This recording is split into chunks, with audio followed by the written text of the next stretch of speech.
Bonjour à toutes et à tous, on se retrouve pour ma to-be read de l'automne. Je suis un peu en retard par rapport à la plupart des autres youtubeurs que vous avez dû passer dans votre feed. Cependant, moi je ne fais pas de Pumpkin Autumn Challenge ou autre, et donc je vais ici vous présenter les livres que j'ai très envie de lire pendant l'automne, et je vais également en profiter pour faire ma to-be read du mois d'octobre. J'ai réparti tous ces livres en différentes catégories, ceux que j'ai en format papier, ceux que j'ai en format audio, ceux que je souhaite lire et ceux que j'ai envie d'acheter. D'autant plus qu'en novembre, il y aura mon anniversaire et je vais avoir 25 ans, donc il est tout à fait probable que je demande des livres. Il est tout à fait probable que je ne lise pas tout. Il y aura sûrement des services presse qui vont arriver, des envies qui vont cesser. Quoi qu'il en soit, ce sont plein de choses qui me sont venues en tête, mais on va commencer tout de suite. Le premier que j'avais noté et que j'ai déjà lu, il s'agit de Our Wives Under the Sea de Julia Armfield, qui est de la literary fiction, fiction horrifique aussi, qui va revenir sur une relation amoureuse entre deux femmes dont une est partie faire une expédition en mer et qui revient en étant tout à fait différente, que ça soit physiquement ou psychologiquement. Je vous en aurai parlé dans un vlog qui sera destiné à ma to-be read du mois de septembre, donc je ne vais pas me pencher sur celui-ci. Un autre livre que j'ai déjà lu et dont vous avez déjà entendu parler dans un vlog, il s'agit de Only Lover Left Alive. Je vais là encore pas m'épancher dessus. On est sur une dystopie, un livre d'anticipation, une fiction d'anticipation qui a été écrite dans les années 60, livre que je n'ai pas spécialement aimé d'ailleurs, mais je vous laisserai aller regarder le vlog pour en savoir plus. J'avais également noté À l'ombre de Winnicott de Ludovic Manchette et Christian Niemek que j'ai lu dans le même vlog, donc je vous laisserai aller regarder ça également. Et maintenant je vais pouvoir passer au livre que je n'ai pas lu, mais que j'ai en physique ou sur NetGalley. Je les prends comme ça me vient. Le premier auquel je pense, et il y a d'ailleurs une petite quote de Julia Armfield sur la couverture, c'est donc le livre de Eliza Clark qui s'appelle Boys Part, que j'avais acheté à l'occasion de l'offre de Smith & Son, 2 livres achetés, le 3e offert. On va suivre Irina qui habite à Newcastle et qui est photographe à ses heures perdues. Elle prend en photo sous des positions très suggestives des garçons. Et il se trouve qu'elle va exposer à Londres, ça va vraiment tourner au vinaigre. J'en sais pas plus. Eliza Clark, j'ai lu Penance, qui est l'un des meilleurs livres que j'ai lu cette année. J'ai adoré la manière dont elle menait son intrigue et elle a pour précepte de ne jamais écrire 2 fois un livre dans la même catégorie. Je sens que ça va être assez entêtant comme bouquin parce que c'est ce qu'elle aime faire, je pense, même si ça ne se recoupe pas dans le même genre. Il y a un truc qui dans ce livre m'appelle et me rappelle le parfum de ce skin que je vous recommande pour la saison, soit dit en passant, mais quelque chose d'aussi envoûtant que celui-ci, donc j'ai très hâte de le découvrir. Ensuite, un autre à côté duquel on ne peut pas passer lors de la période un petit peu spooky, les nouvelles histoires extraordinaires de Edgar Allan Poe. Sachez que je ne l'ai jamais lu. Sachez aussi qu'il ne me semble pas avoir lu d'autres livres de Poe et que j'ai très hâte de le découvrir depuis plusieurs années, que je ne me lance jamais dedans. Je sais également qu'il est disponible sur Nextory en audio, donc si je ne veux pas m'affronter au caractère Police 10, je sais que j'ai aussi ce recours-là. Après, un autre que j'ai envie de découvrir depuis de nombreuses années, mais qui, par sa taille, me fait un petit peu peur. Il s'agit du Maître des Illusions de Donna Tartt, classique de la Dark Academia. Ici, on est dans les Vermont avec un personnage principal qui s'appelle Richard, qui quitte sa Californie et qui va intégrer une société secrète qui s'avère plus ou moins être une secte. Tous ses camarades, ainsi que lui-même, vont vouer une adoration au latin. Je n'en sais pas plus. Ce qui me rebute depuis autant de temps, c'est le nombre de pages ainsi que cette couverture en français. Pourquoi la couverture anglophone est si belle et que la française ne l'est pas? C'est une grande question que je me pose. Quoi qu'il en soit, il est temps que je m'attaque à cette brique. Ensuite, un autre livre plus ou moins moderne, classique, qu'il est temps que je lise, Des fleurs pour Algernon, de Daniel Keyes. Bon, c'est Marion qui va être très contente. C'est un classique plus ou moins de la science-fiction. On va être dans le domaine des sciences et il va y avoir des expérimentations initialement faites sur une souris, puis ensuite sur un homme qui est dépourvu d'intelligence entre guillemets, et cette expérience va lui amener la conscience, l'intellect nécessaire pour affronter cette vie, mais est-ce que cet intellect ne va pas le rendre plus malheureux finalement? Ça va être toute la question qui va être posée par cet ouvrage, j'ai grand hâte de le lire, et d'ailleurs vous verrez sûrement ce livre apparaître dans un vlog thématique, on se retrouve très bientôt pour en parler. Un autre livre que j'ai très envie de lire depuis des années, mais dans lequel je ne me suis pas encore lancée, et pour le coup c'est un classique, et on retrouve notre très cher Émile Zola avec L'Assommoir. Il y a plusieurs classiques de Zola sur mes étagères. Et celui qui crie le plus cette période sombre, très émotionnellement prenante aussi, c'est l'Assommoir. Puisque ce qui me reste sur mes étagères, c'est Nana et l'œuvre. Et cela respire beaucoup plus la lumière, même si Zola n'écrit pas des fictions très réjouissantes. Ici, on va suivre Gervaise, au cœur de Paris, dans la torpeur de la précarité, dans l'alcoolisme aussi. J'avais lu un extrait au lycée et il est resté avec moi. Je revois encore toutes les teintes se répandre dans les rues de Paris, sur le parvis, et Gervaise, languissante. C'est un livre qui m'a toujours fait peur, que ça soit par sa taille ou par son sujet. Et je crois qu'il est temps que je m'y mette. Un autre livre classique, mais pour le coup ce n'est pas français, et c'est un livre que j'ai déjà parcouru, mais que j'aime toujours autant. Il s'agit de poésie, et ce sont les œuvres de William Blake. C'est un des auteurs anglais que j'ai découvert en poésie. J'en connais très peu à vrai dire, j'aimerais beaucoup découvrir Keats également. Mais là on va juste découvrir les thèmes qu'aime à traiter William Blake. C'est un livre qui est bilingue, il y a aussi des gravures. J'ai essayé de vous trouver des images, par exemple,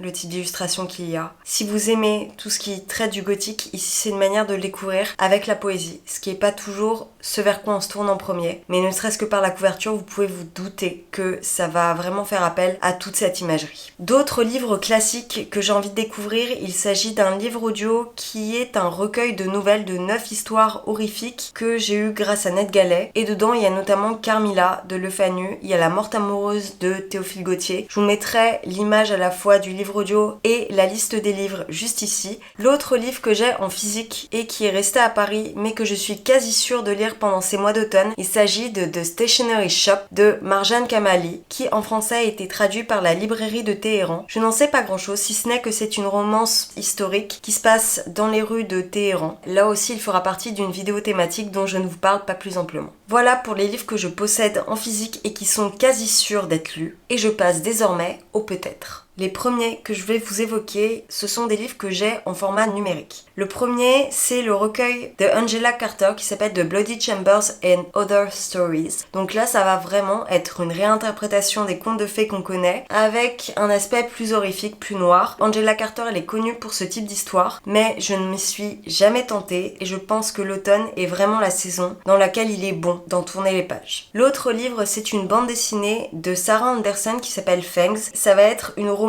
entre un vampire et un loup-garou, je crois. Je ne suis pas sûre de ce que j'avance, mais il me semble que c'est ça, et je sais aussi que Jodie l'a beaucoup aimé. Je lui fais confiance. L'autre livre que je n'ai pas, mais que j'aurai d'ici quelques temps, il s'agit du dernier livre de Sally Rooney, qui n'est absolument pas horrifique, mais qui ici va traiter de deuil. C'est l'histoire de deux frères qui viennent de perdre leur père. Je pense que d'ici à ce que la vidéo soit postée, vous l'aurez sûrement déjà acquis ou déjà lu pour certains. Quoi qu'il en soit, vous l'aurez vu passer à multiples reprises sur les internets. Je vous en reparlerai, ça c'est certain. Et maintenant, je peux passer à ceux que j'ai sous la main. Je ne l'ai pas retrouvé dans mes étagères, mais La Peste de Camus m'appelle à tort et à travers, donc je pense que je le découvrirai. Ici, on est à Alger, et il y a, tout comme ça a été le cas il y a quelques années pour nous, une peste qui se répand sur toute la ville et la population est décimée. C'est un classique que j'ai envie de découvrir depuis des années, je suis absolument fan de la plupart des ouvrages que j'ai lus de Camus à vrai dire. La Chute et L'étranger sont deux de mes livres préférés, et La Peste est l'un de ces classiques aussi, déjà étudié par beaucoup d'entre vous au lycée ou au collège. Je ne l'ai jamais ouvert,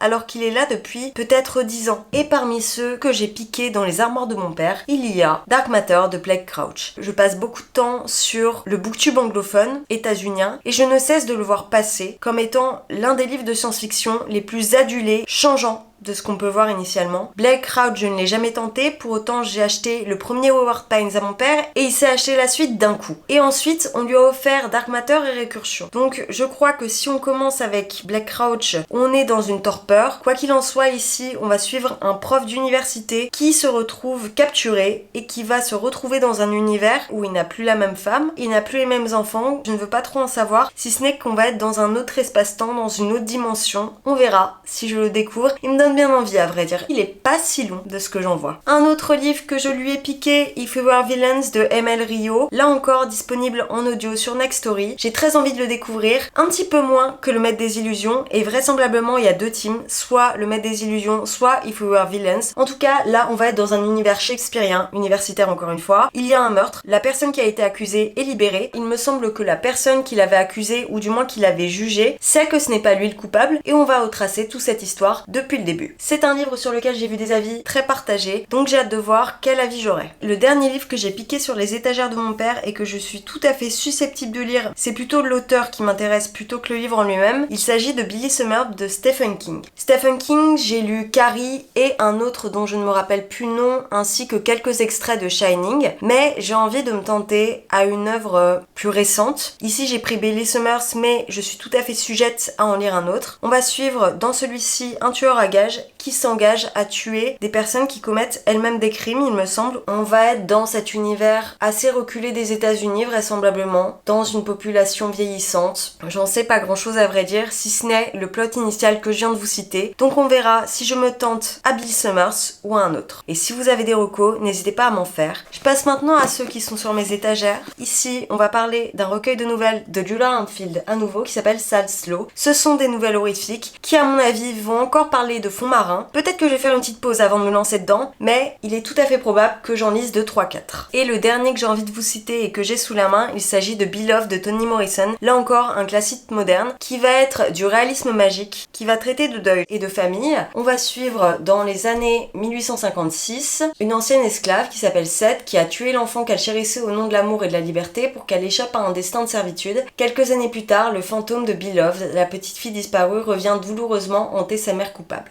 Voilà, on est en automne, on va parler de fantômes, il y a Halloween qui s'en vient. C'est un livre qui est assez polaire, ou du moins polarisant. Je crois qu'il y a beaucoup de gens qui sont perdus en lisant. J'ai peur que ça soit mon cas, et c'est aussi ce pourquoi je l'ai pas encore sorti de mes étagères. Mais j'avoue que j'ai très envie de découvrir la plume de Toni Morrison, qui traite toujours avec beaucoup de brio, de sujets très très compliqués à traiter. Et maintenant, je vais vous parler de ceux qui sont dans ma wishlist. Ce sont deux livres qui, à l'heure où je vous parle, ne sont pas encore sortis en français. Et il y a également un classique. Celui que j'ai envie de découvrir et auquel je ne me suis jamais tentée, il s'agit de Dracula de Bram Stoker. J'ai pas besoin de vous faire un dessin ou un résumé. Dracula de Bram Stoker, c'est un roman épistolaire où on va retracer la vie de ce comte. J'ai un peu peur que ça me fasse le même effet que Frankenstein de Mary Shelley, que j'avais pas du tout apprécié à sa juste valeur, je pense, que je l'avais trouvé très long. Dracula, c'est un livre qui est relativement daté tout de même, et j'ai peur que le rythme soit très lent. Maintenant, peut-être que je l'écouterai en audio, mais quoi qu'il en soit, je suis très curieuse de savoir ce qui en retourne. À la suite de Dracula, bien évidemment, ça fait un lien. Il y a A Diary of Blood qui va être traduit par D'eau de sang en français de S.T. Gibson. Ici, ça va être une réinterprétation, une réécriture du conte de Dracula qui va surtout parler de sa femme. Je sais qu'il y a une relation saphique qui vient prendre place dans ce livre. Ça va aussi parler d'abus sexuels, de ce que j'ai cru comprendre. La maison d'édition m'a envoyé un mail pour me proposer le SP. Je suis très curieuse, donc peut-être que je le recevrai, peut-être pas. Quoi qu'il en soit,